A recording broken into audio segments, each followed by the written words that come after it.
ज्यादा नहीं, थोड़ी सी तो शर्म आती होगी ना। आप जानते हैं आज से हर चीज महंगी होने वाली है। आटा, दाल, चावल, यहां तक कि किसान जिन औजारों का इस्तेमाल करता है खेती के लिए, वो तक महंगा होने वाला है। मगर इस देश की मीडिया के मुंह से, इस देश की सत्ताधारी पॉलिटिकल पार्टी के मुंह से, इस देश के प्रधानमंत्री के मुंह से एक शब्द नहीं, और देश की जनता के सामने बड़ी बड़ी बातें करना। वो नहीं चाहते कि तू खबर की तह तक पहुंच, क्योंकि खबरों की इन्हीं गहराइयों में छिपा है राजनीति का असली खेल। न्यूज़ चक्र, खबर की गहराइयों को टटोलता।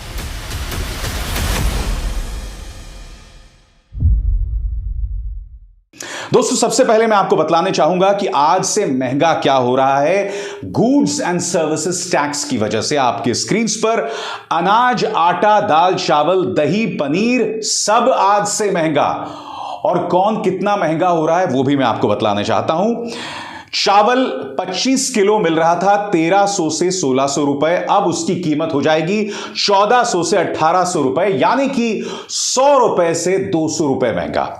अब बात करते हैं दोस्तों आटा की अभी कीमत 20 केजी आटा की कीमत 600 रुपए बताई जा रही है, अब उसकी कीमत हो जाएगी 630 से 650 रुपए, यानी कि महंगाई कितनी, 30 रुपए से 50 रुपए। मैदा की बात करें तो 80 रुपए कीमत थी, अब हो जाएगी कीमत 85 रुपए से 86 रुपए, यानी कि 5 रुपए महंगा।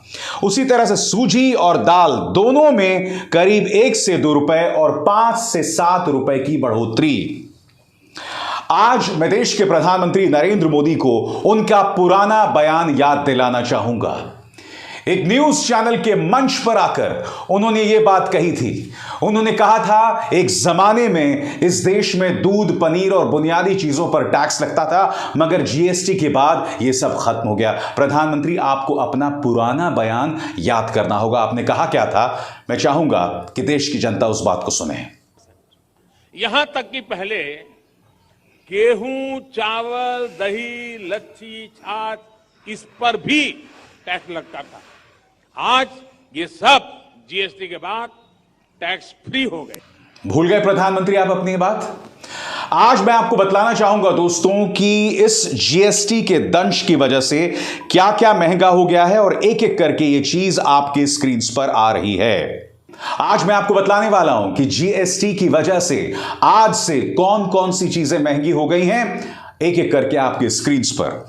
जैसा कि आप देख सकते हैं कि दही, लस्सी और छाछ, इस पर 5% जीएसटी लग रहा है। पनीर पर 5% जीएसटी। उसी तरह से गुड़ की बात करें, उस पर करीब 5% जीएसटी। खंडसारी शक्कर, इस पर करीब 5% जीएसटी। अगर शहद की बात करें, इस पर भी 5% जीएसटी। इसके अलावा मुड़ी, चीरा, खोई, मुर्की, सब पर 5% जीएसटी। आगे चलिए साहब, गेहूं, चावल, सब पर 5% जीएसटी। यहां तक कि नारियल पानी पर करीब 12% जीएसटी।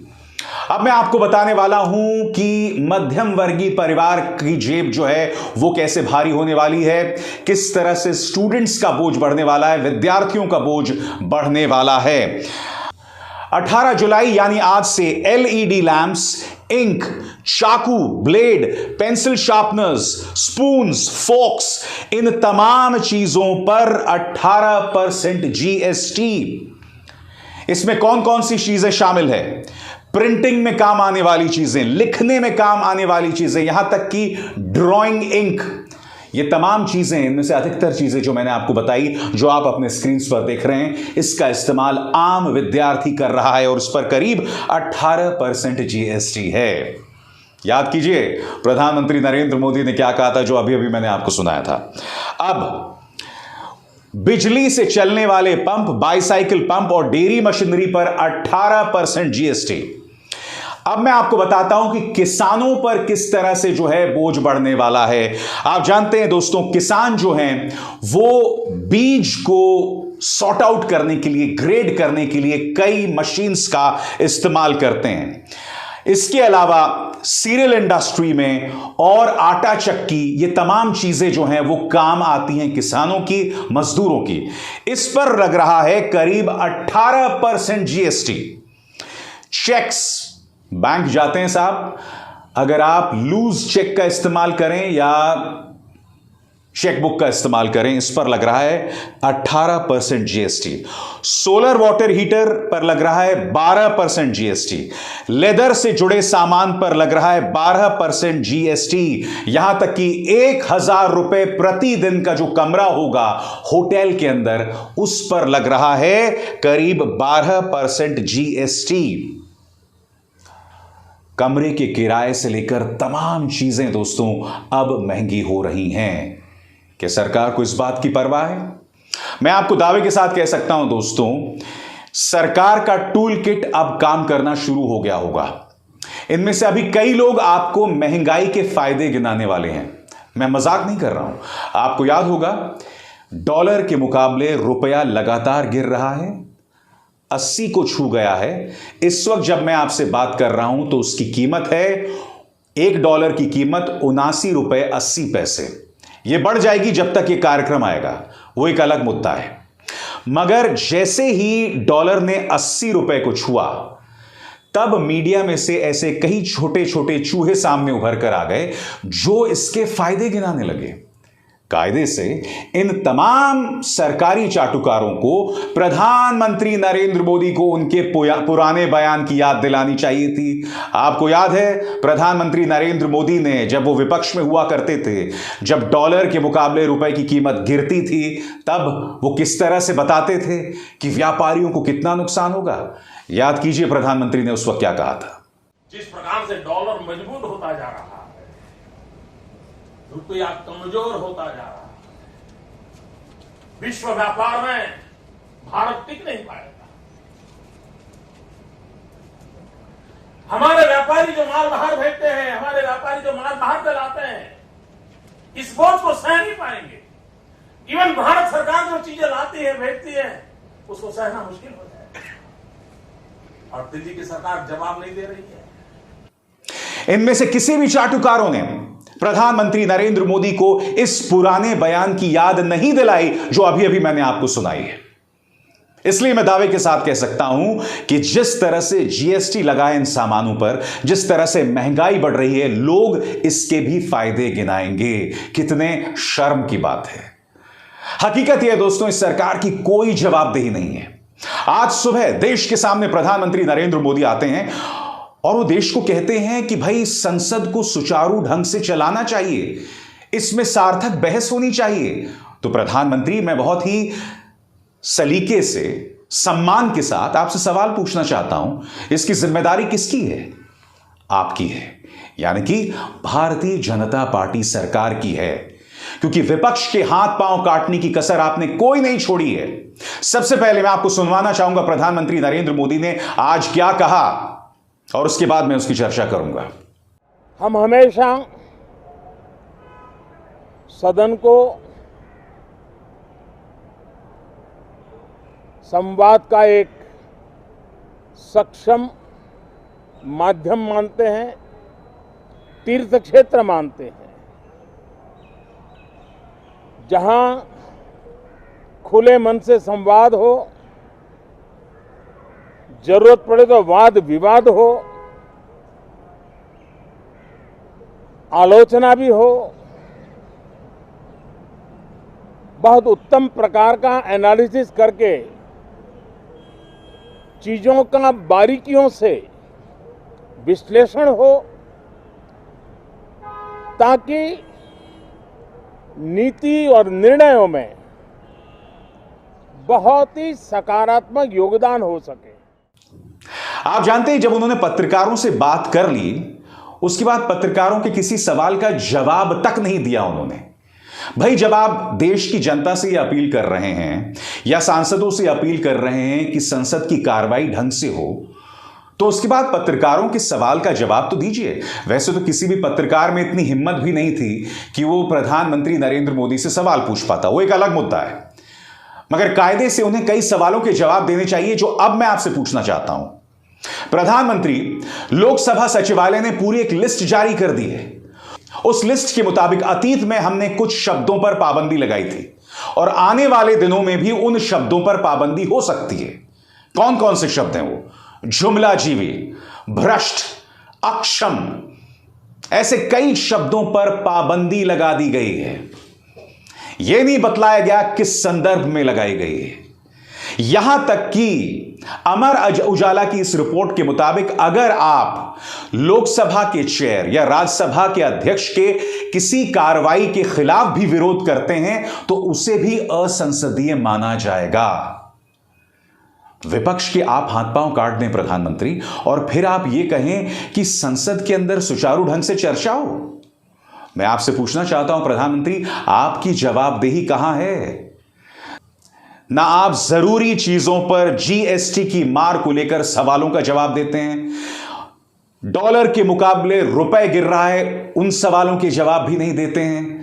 संसद के अंदर किस तरह से विपक्ष पर अंकुश लगाया जा रहा है, आप उन सवालों का जवाब भी नहीं देते हैं। और फिर आप सांसदों से यह उम्मीद करते हैं कि वो सकारात्मक चर्चा करेंगे। यह कैसे हो सकता है प्रधानमंत्री? जरा मुझे समझाने का प्रयास करें।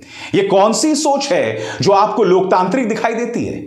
और मैं आपसे पूछना चाहता हूं कि आपके आचरण में, आपकी पॉलिटिकल पार्टी के आचरण में लोकतंत्र कहां है? लोकतांत्रिक मूल्य कहां है?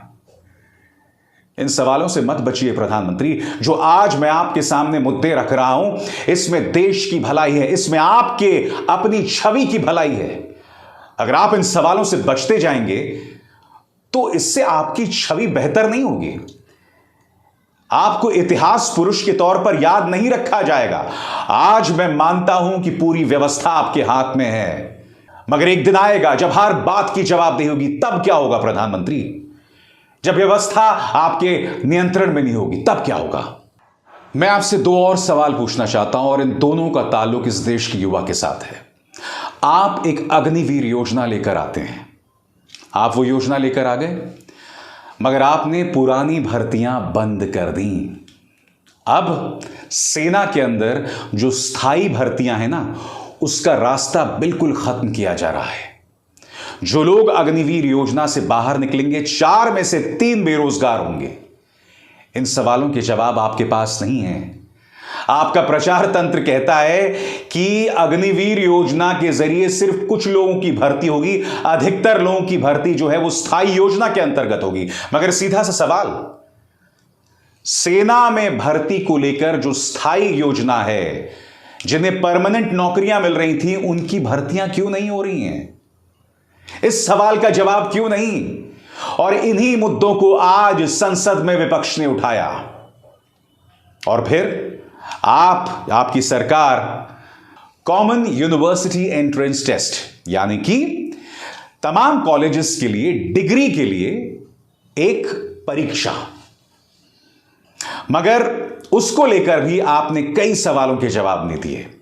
मसलन प्रशासन, सरकार और जो लोग एग्जाम्स को ऑर्गेनाइज कर रहे थे, उनकी नाकामियों के चलते आखिरी मौके पर कई लोगों के एग्जामिनेशन सेंटर बदल गए, जिसका नतीजा यह हुआ कि कई विद्यार्थी एग्जाम नहीं दे पाए।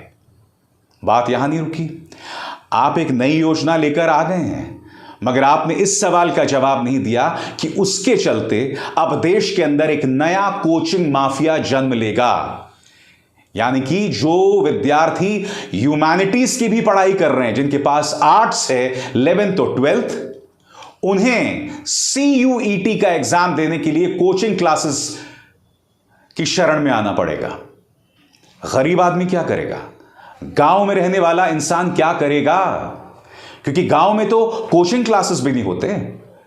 मध्यम वर्गीय परिवार के कंधे पर एक अतिरिक्त बोझ, क्योंकि इसके जरिए अब कोचिंग माफिया बढ़ जाएगा। जो तमाम सवालात मैं आपके सामने रख रहा हूं, चाहे अग्निवीर योजना को लेकर हो, चाहे CUET को लेकर हो, इन सवालों के जवाब कौन देगा प्रधानमंत्री? ये एक तरफा संवाद आप कब तक करते रहेंगे? कभी तो इस पर फुल स्टॉप लगना होगा। कभी तो आप मेरे सवालों का भी जवाब देंगे, कभी तो आप इस देश के नागरिक के सवालों का भी जवाब देंगे। हालांकि मुझे लगता है कि आपने इतनी खूबसूरती से, इतनी चतुराई से उसका ब्रेन वॉश कर दिया है, उसे यह समझा समझा के कि हिंदू खतरे में है, अगर मैं चला गया तो मुगलों का राज हो जाएगा, इसलिए वो ये सवाल ही नहीं पूछता। वो इस बात को लेकर खुश है कि आपने मुसलमान का इलाज कर दिया।